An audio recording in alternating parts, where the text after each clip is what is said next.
Hey everyone, and welcome to the next edition of the Snapchat. I'm joined today by none other than Cozy Snap. Cozy, we've got a lot to talk about today because we're reviewing not only two cards, we've talked about series drops, we got a mailbag segment, which is so fun. We've got a lot of questions for Cozy Snap, which we're going to go through as well. But let's get started with the elephant in the room. I mean, it looks like a big flaming dude with a giant eyebrow, which I did watch Thor Ragnarok because I'm like, hey, this guy's the guy from Thor Ragnarok. And I was correct. He's in the intro section there. And actually, even Thor himself says it looks like a giant eyebrow. It actually is his helm. It's Surtur's helm.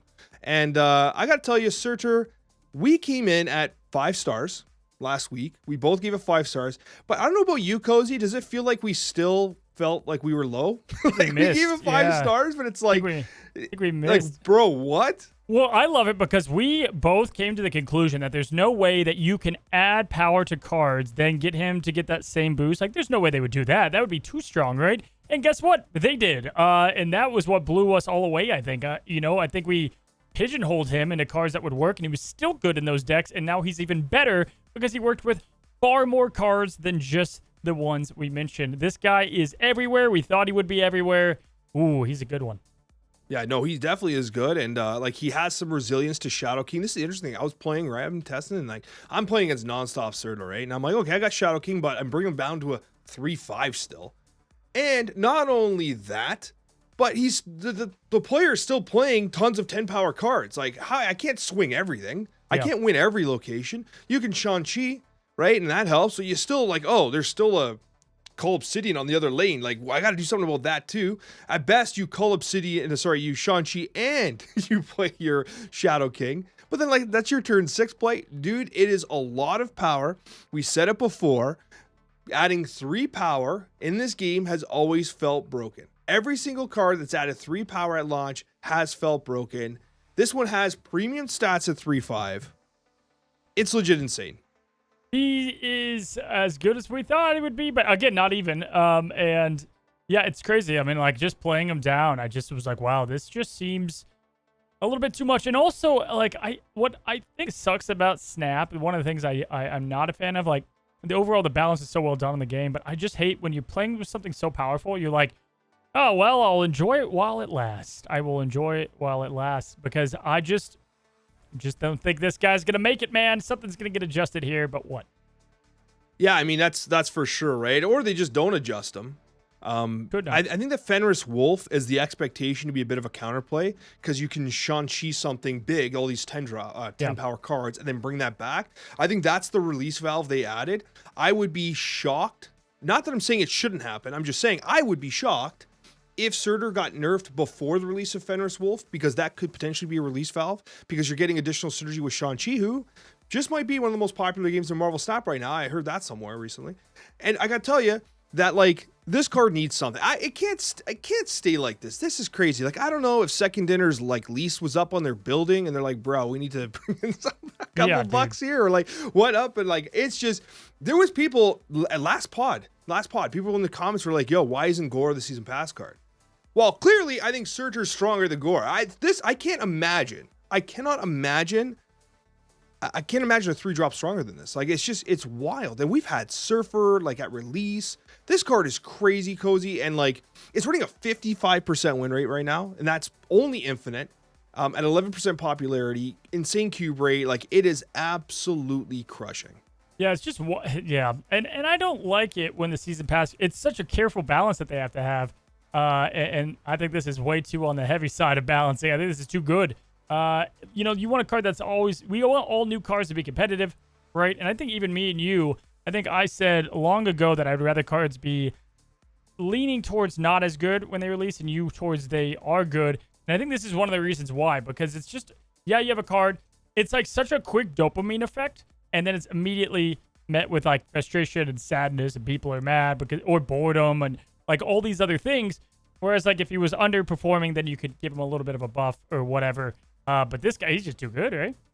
Yeah, dude, it's the turn 6s where you're adding 3 power to Surtur, who's already like over 15 power for some reason. Like, he's already huge. You're adding 3 there. Scar's free, so that's 11 power. And then you have, oh, wait, I still have 6 mana. You know what I mean? To play Alioth, who, by the way, has been by far the best card in these decks. Because you have your Scar, and then you destroy them with Alioth. You definitely have initiative because this clown has been gaining power the whole time. He's winning his lane. You're playing Typhoid. You're playing all the stuff elsewhere. You're winning those lanes too. You have initiative. Alioth is feasting on people because it's just crazy. Like you play Alioth and you take out their Shang-Chi's. That's what's crazy. We talked about, you maybe Fenris Wolf as a counter, you kind of increase the synergy with Shang-Chi, but then Shang-Chi doesn't matter when he's getting tooted on. You know what I mean? I don't know, man. It is cracked what's happening right now.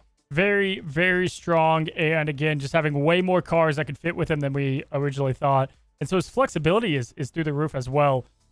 Did you feel the same about Frigga? Did I feel the same? That's an interesting question. So Frigga is running approximately a 49 to 50% win rate here. Much lower popularity, about 6%, based on 50% infinite in the last 7 days.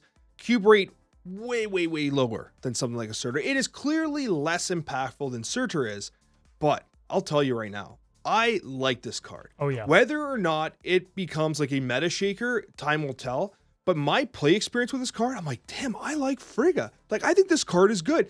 Like, I think it's just fun. How do I explain this? Like, there's been cards that, like, sometimes aren't the best, but when you're playing, you're like, this feels like it has a lot of potential. I think Frigga's that. I think the week we've had with it, there's been so much attention on Surtur that I don't think we've cooked enough with Frigga yet. But I come away impressed with this card. I actually like it more than I expected. Yeah, I didn't even get to get a video out on it because of what happened with the computer. But what I'll say is, and I was playing this just like my day one build for fun was a destroy deck. And I'm like, well, because why not? I had a Deadpool style of deck where that Deadpool was getting built up, right? And you had that you could get an easy just copy of Deadpool. Carnage felt good on curve, or okay at least. Venom, clearly a clear-cut winner. Death was awesome. Dare I say Sabretooth, man. Like, I was doing a bunch of crazy stuff that it all kind of worked. It all felt good. You also got the power of Frigga if she's out there, right? So even if the Venom isn't big power, it's like, okay, it's at least a little bit of a something card. I liked her, especially in that build and in other builds because there's so much possibility. She was fun. I was thinking about like so first I started with testing like high Evo stuff, and I felt like copying 3 costs was a little too expensive. I think the exception was Cassandra Nova, because with Cassandra Nova, like if you play her and she's a 6 power, she comes to your hand as a 6 power, and then it's just gravy on top of it the next time you play her, right? Very cool card. And in some ways, it's almost like playing Absorbing Man in that case, except it's a little slower. So how do you make best use of Frigga? Because if you're playing Frigga on turn 4, I think it's too slow. So I started looking at decks that really want high impact plays on turn 2. And so I started playing Ronin, because you literally can master mold and then you can Frigga. Or what I was doing was I was playing her with Athena, because Athena has tons of inexpensive cards. And then I would copy, Athena, and then I would play Frigga Kitty Pryde or Athena or whatever. And like now you have 2 Athenas bouncing up. It's 6 additional power on the board. It's absolutely wild. I really, really enjoyed playing this card, and I think that like we're only on the onset of its synergistic play. King Eitri comes out eventually, and I think that like the Mjolnirs and the Stormbreakers with Beta Ray and with Thor could potentially be synergistic here as well. So I still think there's room to cook. So what you're saying is she's a MILP. Yes. She's a mom you like to play. I'd like to play. Yeah, it is right there. I'm so glad you put that together. She's a MILP, man. Frigga, I think we won't see the last of her. I surely will cook probably a deck this week just because I missed out on last week. But yeah, this fun stuff with Thor and Beta and all that good stuff. One thing I forgot to talk about with this guy is you mentioned Cassandra Nova, and I feel like Cassandra Nova got a little bit of extra brownie points, same as Silver Sable, because when you hit those 10s and you take them down to a 9, boy, does that feel good. And it is a good way to kind of slow down this machine. No, there's no question it is, right? Even a card like we should have probably talked about an underrated U.S. Agent as well. Yeah. Really good meta play right now for those reasons, because the way Surtur resolves is if a card comes in either on Typhoid Mary or on U.S. Agent, if the ongoing effect is present, it will not proc the Surtur's plus 3 power, right? So I like that call out a lot. And one other thing I'll say about Frigga too, we're kind of all over the place here, but Frigga, I tested her in a bounce deck, which I thought was really neat, because on occasion, maybe you didn't have the tools to bounce yet. And Frigga gave me like an extra opportunity to like, okay, I'm just going to copy the Iceman I just played or whatever, or I'll copy Toxin. And then like, it's pretty interesting how you can use her in bounce, because it kind of like, it gives you extra tools. And Silver Sable, Rocket Raccoon, they're all cards that scale the same way that like that Cassandra Nova does, as we said. That additive power is brought to your hand that you can then utilize afterwards. So I just want to say that while Frigga, I think on the onset might not look particularly exciting, I think the card is actually pretty interesting, and I like its effect. And I don't think it could have been any stronger. I actually think it's pretty well balanced. It feels impactful. Could it have been a 3-4? Maybe that would have took the scale too far. You know what I mean? Maybe, but I feel like it's okay. I thought maybe they didn't, I don't know, take it to a 3-4 because Thor's that. And it's like, well, it's Thor's mom. She's not as powerful. I don't know. Maybe they went with that route. But yeah, I do think so. This is one of those variants, by the way, just slapped so much harder than the base one, man. I bought the variant too. I saved the spotlight keys and bought this variant 100%. So I don't do that very often. A lot of the spotlight variants, especially for the new cards, tend to be really good. The other stuff, like, the other filler's been so bad in the spotlight caches. Like, I look at these spotlight caches, and I'm like, what are we doing, man? Like, dude, okay, this is a good transition to series drops in the subject of this, right? Because we're going into the holiday season. We've got Pokemon Pocket out a little bit, right? And it's like, all right, listen, Snap, you got one decision here, okay? You can milk the pockets. This game is so far, man, again, go look at Google Trends. This game's so far from dead. It's doing fine. But it's like you're at this crossroads where you've got competition. Is it going to last forever? Who knows? But what I do know is you've got to give the player base more here. And you can either choose the path of milking more of the player base's money or of just the game. Listen, I've seen mobile games die. This game's not going to die. It's not my point. But I've seen mobile games die, and then what they do at the end is they milk the ever-living garbage out of the player base before it ends, right? That's not the path they're going, but they can go that path, or they can fix some of the stuff that they got to get to address, and that's going to be the Spotlight Cash system and the monetization of the game. Just period, right? I'm saying the word wrong again, I think, right? I don't know. I always say that word wrong. But also in that is series drops. This is their chance to get things right. If we get another, and these guys have already dropped, but if we get another Howard the Duck Ghost Spider kind of Series 3, it's like, it's so tone deaf at this point, and it's so obvious that I remember the days where we were surprised when we got She-Hulk on that first list of series drops. Wow, what a great card to go down. You know, kudos second dinner. You know, if this series drops hits like it's quite frankly expected to, it's just going to be met with so much disappointment. Give us some crazy winners, man. We're going to talk about the cards we want to see dropped. Give us some big winners of cards, man. Yeah, like last time, I remember they dropped absolute garbage. They dropped garbage that no one wanted, with the exception of one. I remember they dropped Nebula, and I was like, finally. Like, that is an actual legitimate card. It's not meta breaking. Ain't nobody complaining about Nebula out there. Great card to have drop down to Series 4. I'm glad they did it. And we have some Series 5 cards that they definitely can do the same with. These are high quality cards that people want to play. And I like what you're saying here, because competition benefits the consumer. And we're in a situation here where, yeah, okay, Pokemon Pocket might be eating a little bit of Snap's lunch, and we got some other competition out there. That's a good thing, right? And with regards to the monetization, I'm a little hopeful, because recently they took away the double gold from the shop. You know, they used to buy and used to get like the bonus gold. They said that was messing up their economy a little bit and the way that they were trying to generate value. And so they got rid of that. And if that creates a much more resilient monetization system, in the sense that like people are getting more equitable value for their gold and for their money, then that's just a win. And if they're trying to take steps to fix that, then that's good. But with regards to series drops, this is a free way. I mean, for players anyway, a free way that they're not selling variants, not selling. What they're selling here is they're selling like the belief that they actually have the player's interest in mind.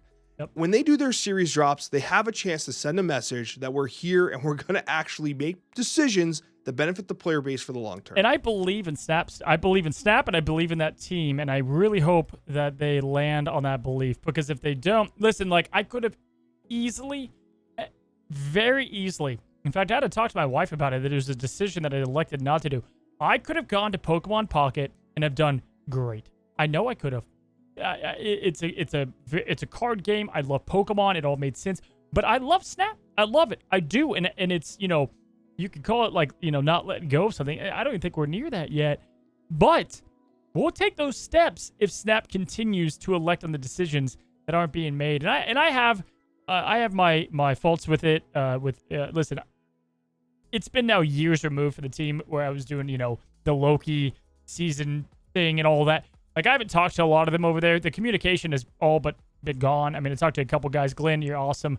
Love, the communication that you open up, amongst others.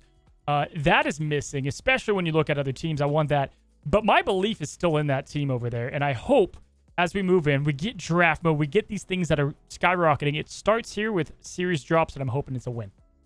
Yeah, and let's just get right into it then. And I absolutely agree with you. And by the way, I'm going to reiterate, I absolutely do believe that you could have absolutely crushed Pokemon Pocket. Like, your talent is so unbelievably incredible for content creation, and we're fortunate that you're here. And I hope that Second Dinner and the whole player base recognizes that we're fortunate that Cozy Snap is still Cozy Snap. Oh, dude, well, thank you. I don't come at that as like a cocky approach or like I'm a great. I agree, dude. Like, for me, it was more of like, it's a card game. There's a reason why everyone on the card game genre went over there, and they weren't all Pokemon fans, right? And I'm not calling people out. It is what it is. That's how new games work. It gets flooded. Just if I wanted to chase the buck, right now, Snap numbers are down, period. In discussion. If I wanted to chase the buck, that would be the way I want to go. But I believe in Snap. I like Snap. I probably like Pokemon almost as much, if not more, as an IP because of what it did to my childhood. And again, looking back, I mean, literally half my studio is it. But I want Snap to get to that place that I know it can get to. And we're a couple of things away from it going right, and a couple things away from it taking downward trends that I don't want to see. So I appreciate that. I'm as good as the next guy, I always say, but I appreciate the words there. Let's talk about some cards, though. For me, I'm always around and always a believer behind the fact of cards that have been out a long time, right? You have Scar Red on the bubble. Sure, it's within the year, but can I go ahead and kick things off with something like Nico Minoru? Okay, we've got Nico, who is now going on over a year. Just talked about it as one of the most played cards currently within the game, one of the most popular cards. This would be a massive win to go down in Series Gus. It's literally the number one on my list. Moving Nico down would be such a huge benefit to the community. It would be incredible. And it sends a message, first of all, because it's a card that everyone wants, but it can be hard to fit into your collection despite its versatility. It's also a card that anybody that's competitive likely already has. And so moving Nico Minoru down, Nico down, I'm just going to say Nico. I'm going to get roasted in the comment section. Moving Nico down, it's a great move for free-to-play players. It's a great move for Dolphins or season pass purchasers, people that are on they have to count their tokens, right? Yep. It's a huge play for those people because anybody that's hyper competitive or whaling or whatever, they already have Nico. Moving Nico down, know what you do? You give a high five to the players that need it most. Yep, absolutely. Nico's very high up on that list, and a couple other ones because we've had the Red Hulks come, we've had the Gore coming out. I think Blob came out December. Good little anniversary of his release. Go ahead and get him down, and overall, his going down to Series 4, I think, would be a pretty good win. There are cards I don't think they'll bring down, like the high Evos, the Lokis. I don't expect those cards to go down. The nature of how they're built around it, I would like for Loki to go down. There are some that okay, it's kind of a deck within itself. I can see the case in point. I think though, I just don't want to see let's put Black Swan down, even though it is within the year for the year. Oh, let's put in, and for this case, Sebastian Shaw is going to go down. I see that as just a clear-cut card that it matches what they're looking for, right? There are cards, though, I expect for them not to go down. I just hope they don't go and, let me scroll to the bottom of the list here and see. Okay, Super Giant, she can go down. She's quite literally awful in here. Does a Nihilus go down? Is that a card that is going to be deemed worthy? I'm not sure. It's a Spotlight Cash, though, right? Yeah, it isn't a Spotlight Cash. But yeah, so highlighting some of these really cool ones. I mean, hell, even Eliath could go down because why not? He's not a big bad. He's been out for a while now. It could be time to bring him down as well. I don't think they bring down Eliath because I think that's got to be one of the ones that's got to be one of the most purchased ones. I imagine so. And I think that like a big 6-drop that has a really interesting effect. That's the kind of card that I'm okay with maybe staying up because it feels big baddie in a way, you know what I mean? I think it's a really high impact card, but I would be surprised if they brought it down. But a card that I think has to come down. Again, I'm thinking about the free-to-play player in mind. What are the most budget-friendly decks out there? X23 has to come down. Yeah. It has to, right? I'm glad you brought X23, Iron Lad, and Jeff. I think those are non-negotiables. I think those three are, you look at what they do, you look how long they've been in the game. Even now at Iron Lad's right? It's like, hey, all right, let's listen. What a cool card to go down to. That would be a really kind of fits that Nico build. Kind of awkward. You can't add it to your collection all the time. Does work. He's been in enough spotlights. X23 now is, I get it, the pivotal piece to destroy. Noel's already gone down. I think it's time to bring that down as well. And then Jeff has been around that forever. I think it's time to take him down as well. If I had to pick of those, I can almost guarantee X23 goes down, Jeff stays up, and Iron Lad's the wild card. I don't think they ever bring Jeff down because I feel like Jeff is the barometer of power level for 2-drop. And when they started drifting above it, I think they nerfed it down. I feel like they look at Jeff's stats and they see White Widow and they're like, it's over Jeff, bring it down. I feel like that's it. And I feel like it's going to just be a big bad. It's a big bad baby shark. You know what they also have is they just have the numbers behind what cards are bought with tokens. Like the statistics of cards, and what they're going to do and what they probably do is look at that. And I'm sure Jeff is just like, Marvel Snap is responsible for Jeff's popularity pretty much. It's way up there. I literally talked to one of the people who were responsible for Marvel Rivals, and he said because of the popularity of Jeff was one of the reasons that card got into the game. Or that character got into that game. It's gone up crazy from where he was. He was a smaller kind of character. So Jeff could stay locked because of that, right? He could stay locked because of that. Anything else? Any other call-outs you want to have here that you're like, hey, it'd be really cool if we got this character? We have a lot that came out this year that I think would be tough to bring down.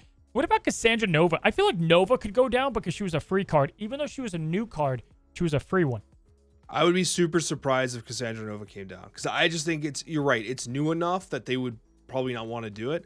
And also I think it's good enough that they wouldn't want to do it. Like I don't know, man. I don't know if it's Cassandra Nova's time. I think that'd be a cool play, especially because you're right. It was free, right? And it's a good way to say, hey guys, we know it was free. You just installed the game for the first time this week. This week, you probably wouldn't have enough time to get the Cassandra Nova anyway, the token shop.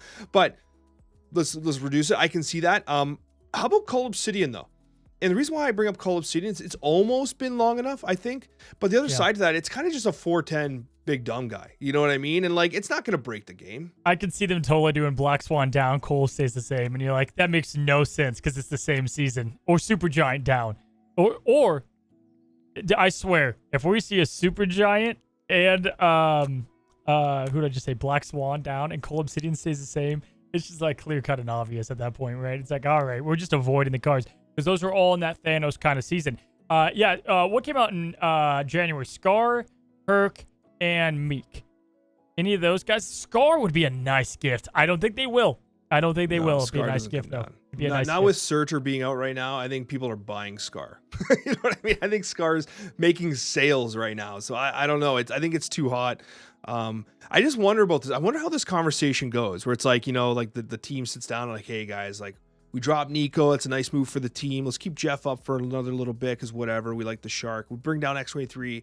And then some suit comes in, right? He sits down. He's like, but what cards suck? Yeah, they're looking at the paper and they're like, this sucks. Who did this? For the community? Come on now. No, it's like, listen, they don't have, they've shown that they want to get their game modes perfect. They want to do all this. So this is an easy layup. This is an easy layup that I don't think is going to hurt the top line. Get players back in with some of these key series drops around the holiday, around Christmas, around December. Would love to see it. But you know what I would love to see? When they announce the series drops in December, it's like early first week of December, second week of December, that range. I should know the exact day. I think they told us the exact day. Good job for us doing our research, I guess. But what I will say is that wouldn't it be awesome if they announced the series drops and then also said, hey, let's do 7 days of logins or whatever, like a login event. 7th day you log in, you get to pick a free Series 5 card. I know that there is games that people thought they would never do that. These gotcha hero collector games I used to play. And I remember I used to play the Star Wars one and you could log in. It was for the 2 year or something. And you could log in and you got to pick one character to unlock. And I was like, wow, that was really cool. And I think they restricted some of the newer stuff. Yo, that would be so dope. And if you have them all, here's 6,000 tokens, right? That would be such a good... And this would never happen. Or what if they were like, hey, every card is going to go down one step. We want to turn the leaf. All 5s are going to 4. All 4s are going to 3. Talk about setting them up to fail. That'll never happen. Yeah, that's like literally that. We talked about like huffing insane amounts of copium. That's like an air balloon amount of copium. You are drifting into space. Our servers are going down soon. Like we want to just get the cards to people. Yeah, no, I don't expect that to happen, but it would be cool to have like a pick your own thing. Yeah, and we've been talking about Series 5. Any Series 4 cards like that could go down to 3. Like I was thinking about like Snowguard. Like I think that's gonna go down because like no one's playing it anymore since they murdered actual Loki. I'm gonna say actual Loki. The current Loki sucks. I hate that it's an Airshim card. Bring it back. But I think Snowguard goes down. And okay, I know you love this card technically, but you also don't play because it's trash. Okay. Jean Grey, what do you think? I mean, there's been enough Jean Grey variants out there. I'm sure it's not a bad one to throw out there. I mean, by now they have to look at the numbers on how many people just even have this card, and it's probably just a safe one. I think Jean Grey could definitely go in there. Jean Grey, I mean, like, this is another category. Like, the Knolls aren't going to go down. MODOK, I think, could potentially go down. I think he just kind of fits the mold there. Again, Darkhawk, I think, is kind of locked in space. I'd like to see Mobius go down, and with Mobius, how maybe Ravonna. I don't know if they'll do those, but I think those both fit the mold of Series 3. I feel like tech cards should drop. Like they should drop faster because they give tools, like tools for the tool belt for players, right? I think that's kind of important. I could see MODOK dropping because if you think about it, let's say they're thinking like fiscally, they need discard cards to buy. Yeah. You got Scorn, you got Proxima, you got Corvus. You've got discard cards in the series realm. You can drop MODOK. You know, big pixel toot guy. You can drop him. He's okay. He can get in there. And also for relatively new players, he'll work in swarm-based decks, right, with Mobius, and you get those pretty early on. So I think that dropping MODOK would be a good call.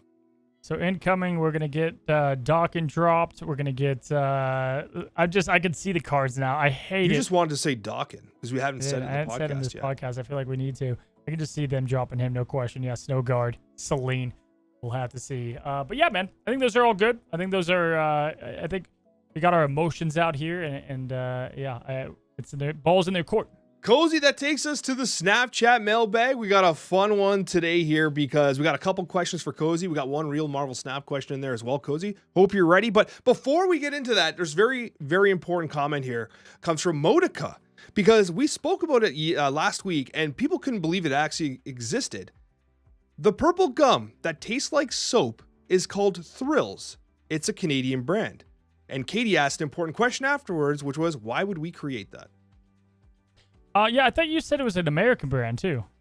Apparently it's Canadian. That's why I got confused, I guess. But it's called Thrills. And on the actual package, which you see on the screen right now if you're watching, it actually says, it advertises that it tastes like soap. It says it still tastes like soap on the package. It's part of their marketing appeal. So I don't actually understand who's buying this or why, but it exists. And Cozy, next time I come down to good old sunny California, I'm going to be bringing a pack of Thrills for you. Can't wait. That was the dude. What? Okay, first of all, it might actually be applicable. Do you know? Okay, I don't know if this was the thing, but my mom used to say, like, I used to say a bad word. I'd say like poo poo or something. I'm like, hey, I'm going to wash your mouth out with soap. And instead of doing that, she could just give me some Thrills back. You chew that gum for the next hour. You chew that damn gum. That's some child protection services coming at you right there. No, that definitely used to be. I still think that's a thing. It was more of a boomer thing, but I think it's still definitely, people still wash their kids' mouth, probably. No, they don't actually physically wash their kids' mouths with soap. No, they don't, dude. I don't know who does. Someone does. Someone's taken that literally and done it. Next question comes from Fiesta, and this is a Marvel Snap question, Cozy. Cersei's probably my favorite Series 5 card apart from Cannonball. She's slept on 100% and is really fun to use. I like playing her in Annihilus, which itself feels like a forgotten archetype. I feel like we can revert Sentry or introduce another player for Annihilus because he's not doing so hot anymore. I just don't see him and it's sad. Back to Cersei though. Her surprise factor is unmatched, and I feel like she deserves more playtime. Really makes your opponent guess because will the Void get sent over or will it transform? I love the mind games. I bring this up, Cozy, because we just talked about sleeper cards and underrated cards and stuff like that. Where does Cersei fall on the list for you? I think I talked about it like last Snapchat. I'm pretty sure. Like 2 Snapchats ago, I brought her up for my favorite card of the season. And it was Cersei. And so I would agree with what that person has to say. I love her. I think she's fun. I think she's very RNG. And I like that, but there's also cards that you can play that benefit that. Especially going 4s to 5s is always really strong. Yeah, there tends to be a lot of really high impact 5s, especially Kang the Conqueror. You get that Kang, you're like, oh, what a day to be alive. You know what I mean? It's a really good feel. But generally speaking, I like the idea of like, it actually is a great counter to junk too. right? Because you take all the junk that's on your side to the Green Goblins and stuff and you flip it, which I think could be particularly interesting. But again, not seeing a lot of play. There was a moment in time where it was being seen in some competitive decks, but hey, alas, that time has since passed. Now we got a bunch of questions for Cozy, and I'm going to say, I want more questions. Next week, I almost want to be exclusive Cozy questions because I find these very fun. Let's dive into the life of Cozy Snap. So get those comments down below. And the first one for this week comes from Kyle Miller, and it reads, Cozy, you have mentioned Smite quite a few times on the Snapchat.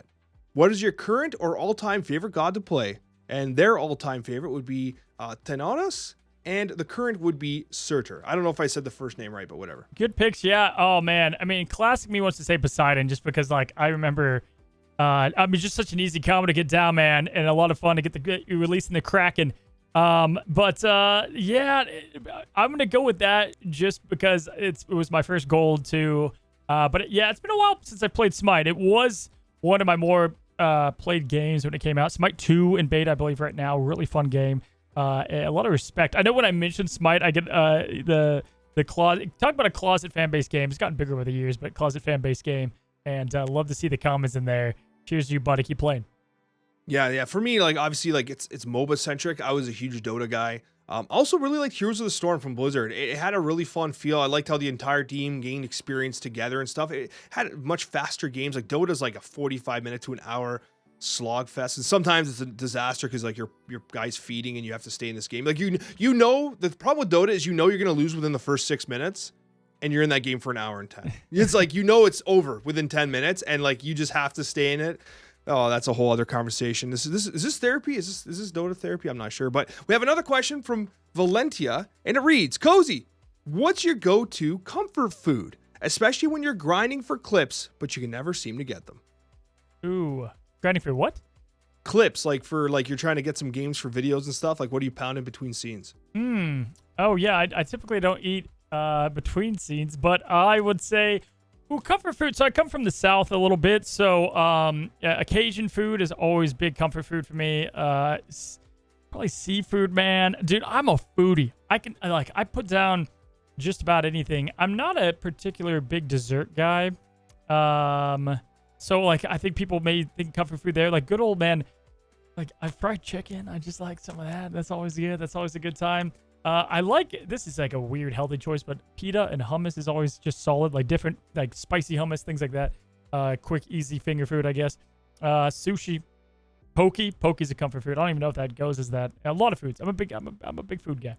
What about you? I can tell, actually. You know, when I met you, we were chilling in person, getting some food and stuff like that. I managed to offend you with every single meal I had because I'm not a foodie. And you're like, bro, like, again, the fish taco situation, stuff like that, right? And I could tell you were ordering stuff and you were like, you knew exactly what you're ordering. You were like min-maxing flavor composition, stuff like that. I'm like, I don't know, bro. Give me the meat. Where's the meat? You know, we were at like a fish taco place and he was like, where's the chicky nuggies? Or like a Mexican restaurant. He's like, where's daddy's chicky nuggies? Like, where are they?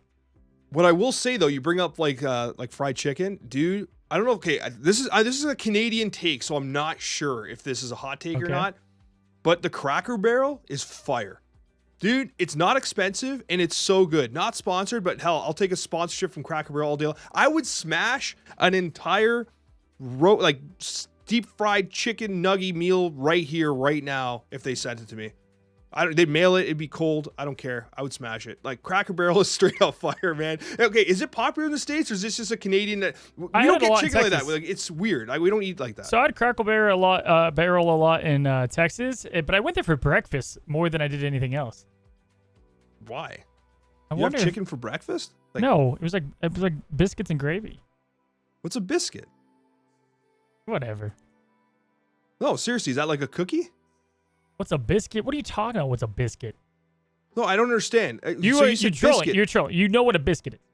No, I'm assuming you mean like a cookie. No. To be fair, that cookie? is the European, that is the word for a cookie in Europe, or I guess now. That's why I'm like, your parents brought you to a Cracker Barrel and fed you like M&Ms. You've never heard of a biscuit before. I don't know what you're talking about. I've heard of a brisket. Hold on there, Alex. Because what's crazy is, I'm just on normal Google. Yeah, look at this. Okay, so I'm on normal Google right now. Just type it up. All I did was type up the word biscuit. I just typed the word biscuits. I have a whole bunch of cookies. I guess that's how you know. guess that's like how you know where you live here. Hold on, I'm gonna bring it up on screen here for everybody to see. Yeah, I thought this was definitely a thing in Canada. I'm actually shocked that this is. I thought maybe in Europe. No, this is biscuits and gravy right here. No, I don't know what that is. I've never seen. No, that this before. is the biscuit though. The bread part. See on the right where it says the little bread part right there. That's the biscuit with the bottom half. It's like Pillsbury Doughboy. Yeah, but that all recipes at the top. It looks like Man Thing, like the eyes, and then like the weird beard. The over the easy picture eggs. looks like Man Thing. Over easy eggs. It does look. Yeah, like it looks like Man Thing. These are pretty intense biscuits and gravy, but that is biscuits and gravy. We should have just left that ad like just right across our faces for the rest entire of the podcast. Thing? Yeah, I know, right? That would have been great. Next question, Cozy, comes from Big Boss Odin, and we're gonna close it out on this one. Okay. I think there was a slogan for a while that was, "There's no wrong way to eat a Reese's" or something. Alex's take on how to eat a Reese's is questionable, but still within the realm of acceptable. Boom, roasted. No, man. No, it's okay. Hey, listen, it's okay to not be okay. It's okay to be a little weird. That makes everybody different. That's what's beautiful about people. And I'd rather people that are weird. All right, I like weird people because the same old normal stuff is normal. But I can now say I know a guy that eats Reese's with a spoon, and people would say that's weird. I'll say, yeah, but he's Alex to me. That means a lot to me. I do appreciate that. And for the record, I only eat it with a spoon if it's been in the freezer because I think it's really cool because the outside gets really crunchy and the inside is still soft. I think that's pretty cool. What I won't do is I won't eat pizza with a fork and a knife. My wife mentioned this because I talked about how I eat Reese's with a spoon. And she was like, yeah, you eat tons of stuff weird. She's like, you eat tons of stuff weird. In fact, like, do you know how there's like yogurt? She mentioned this. She's like, you eat yogurt weird. I'm like, what do you mean I eat yogurt weird? Because I like yogurt that's not pre-mixed. I like when it has the fruit at the bottom. But I don't mix it. So I'll eat most of it. And then when there's like just we're almost to the fruit, then I'll mix the fruit into like what little yogurt's left. Okay. And I get this like super massive flavor punch in my mouth with like all like the sugar rush there. She's like, yeah, that's so weird. She's like, most people would open up the yogurt and mix the bottom into the yogurt, but you eat the regular plain ass yogurt all the way down and then you eat the fruit. She's like, that's strange too. I was like, okay. Cozy would love that. I should mention it. He's not going to make fun of me at all. No, I think that's normal. I like that. I don't eat yogurt. You like that? I don't eat a lot of yogurt, but if I did, I'd probably eat it like that. Yeah. And I can't eat a salad that hasn't been like tossed within like a container. Like, do you know when like people like they have salads and they put it on a plate and they just put like the salad dressing on top? I can't eat it like that. It needs to be fully shaken. That makes sense though, because you get the dressing kind of all over all the leaves. Yeah. And also I need a separate plate for my salad. I'm not someone that can mix food because like, you know what I mean? Like I'm the kind of person when I eat dinner, I have like 4 different plates because like each thing has to get its own plate. I was at a restaurant where they had gnocchi. Okay. It looked so good. And they put garden salad on the, like beside the gnocchi. So the garden salad had all the sauce on it. I almost took the whole dish and threw it against the friggin' wall, man. You're the guy that's like, you really want me to break up with you, and so you just keep trying to lean into more things you do weird, and you're like, no, but I also do this. I'm like, it's okay. That's fine. And you're like, yeah, but I also do this. I'm like, Alex, I love you. But Alex, stay with me. I love you. Well, thank you. I'm glad you accept me for who I am, Cozy. That's why I love you too. Thank you so much for watching, guys, and we'll see you on that next one.